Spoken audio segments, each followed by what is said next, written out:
We are waiting and watching for the former president's arraignment in Manhattan criminal court just hours away. On the left side of your screen, you see his home here in Manhattan, Trump Tower.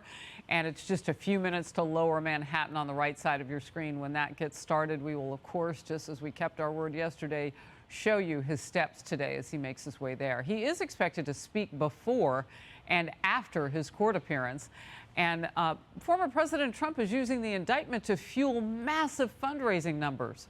And it's working. The campaign is claiming it's raised $8 million in just the last 4 days. By the way, that number went up overnight by like $1 million. A former Obama fundraiser on what it all could mean for 2024.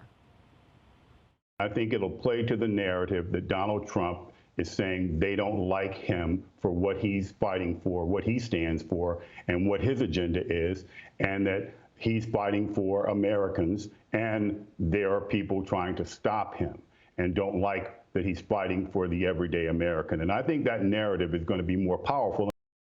Well, the judge in the case could slap the former president with a gag order, and that would seriously limit what he could say in the midst of a criminal trial in his White House campaign.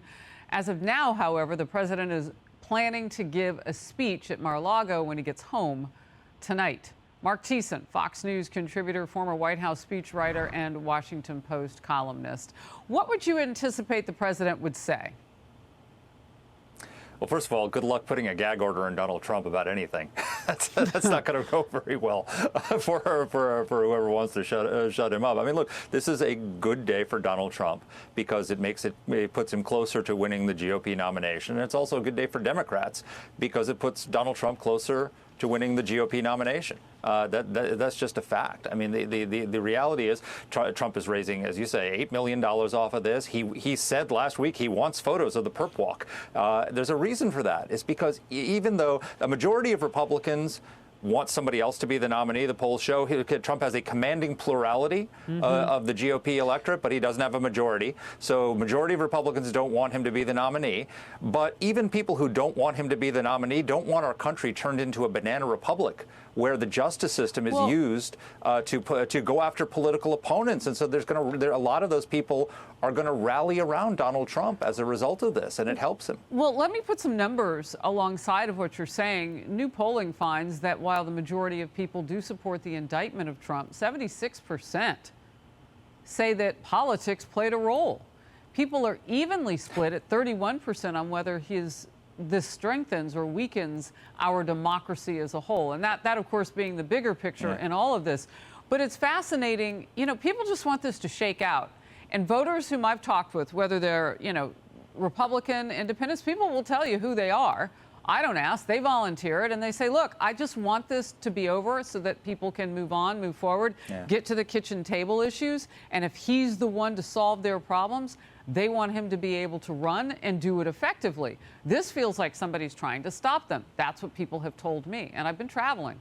And so I'm hearing it from different sides of the country. Yeah, no, I hear what you're saying. I mean, the reality is, as you said, a majority of Republicans want someone else to be the nominee. But they don't hate Donald Trump. No. He has 77% approval in the Republican Party.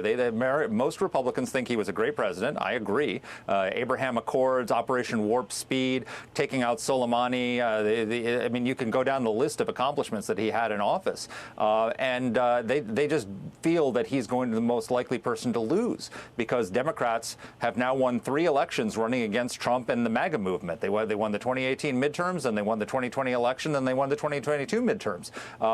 Beating candidates that were the ones who cost us the election, Republicans the election, were the hand-picked candidates of Donald Trump. And so they think their best chance is, the Democrats do, is for him to be the nominee in 2024. And I think a lot of Republicans feel that way. And so they're ready to move on, but they're not ready to abandon Donald Trump to this sort of left-wing judicial establishment, which is trying to weaponize our judicial system to go after him. And, the left always says Trump is destroying our institutions of our democracy.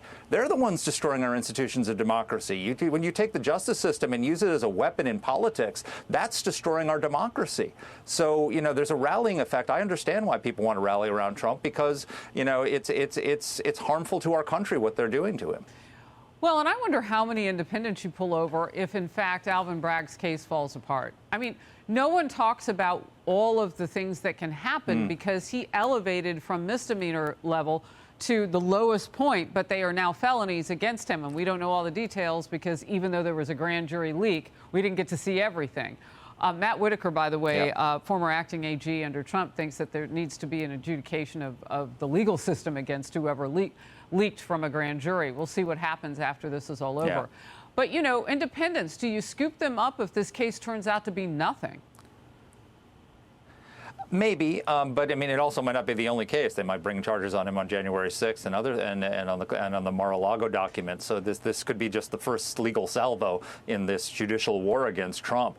I think that it probably has a negative effect on Trump and with the swing voters. So this election is going to be decided by about 200,000 swing voters in a handful of swing states, and so how this affects them is going to decide if Trump's the nominee, whether he becomes president or not. They're going to be exposed every day to reminders of his moral turpitude, about the allegations that he had an affair with a porn star and paid hush money for it. That's probably not going to endear him to swing voters. Well, the Republican voters, that's baked in. They don't care. I'll tell you what they won't be hearing. I mean, it's silence from the Biden camp right now. All the oxygen's been drained out of the room, and he's on a 20-day tour trying to convince people that our inflation isn't high and that the cost of food is something we can all live with. I mean, he's out there on his economic tour right now. That's what the election should be about, Harris. Right. Those are the issues that people want to talk about. And the last time that gas was as cheap as we've seen it, one of the lowest points in our lifetime, this president wasn't the one. It was the previous one. So it's really interesting. Yep, one goes silent, one comes to face an indictment. We'll cover all of it. Marc Thiessen, great to see you. Hey everyone, I'm Emily Campagno. Catch me and my co-hosts Harris Faulkner and Kayleigh McEnany on Outnumbered every weekday at 12 p.m. Eastern, or set your DVR. Also, don't forget to subscribe to the Fox News YouTube page for daily highlights.